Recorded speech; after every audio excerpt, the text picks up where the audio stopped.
Alright, so System 7 Jungle Lord, MPU and driver board. So MPU, we just kind of went through and rehabbed everything. So we pulled the 6802 socket and all four of the game ROM sockets. The MB RAM had already been placed onto the board, so that's been left alone, but we've got a total of 5 new sockets there. Added a blinking indicator and swapped out all of the round pin headers here. The sound especially we're having issues with, so whenever I was going through and testing, it was not consistently showing the first output of the sounds, but messing with, just kind of wiggling it on the header there of the old header, it would come in and out. Obviously these round pin headers are problematic, especially 40 years later. But anyways, we replaced the filter capacitor here as well. Swapped both male and female 40 pin interconnect. Reheadered all the 0.156 headers here on the driver.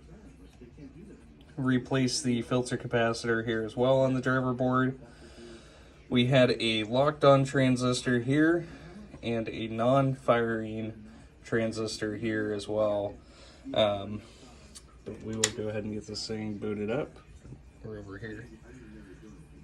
And we've got high score to date, last game played. We've got the lamp matrix dancing there. And the only coil that's on is the coin lockout. And we'll go ahead and get this thing into test.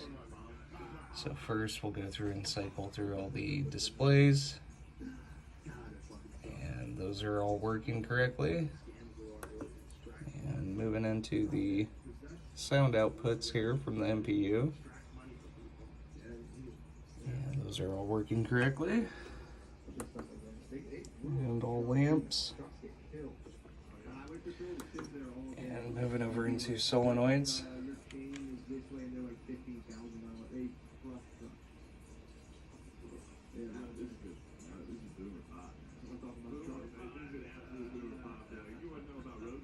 I still need to swap out these clear lens LEDs on here. They're too bright.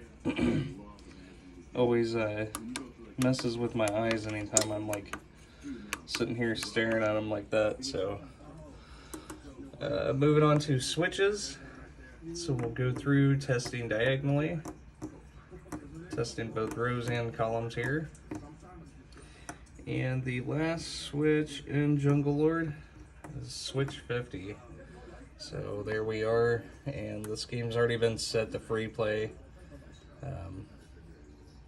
So we'll just go through the rest of the audits and into booting. So there we are, 100% good to go. Thank you so much.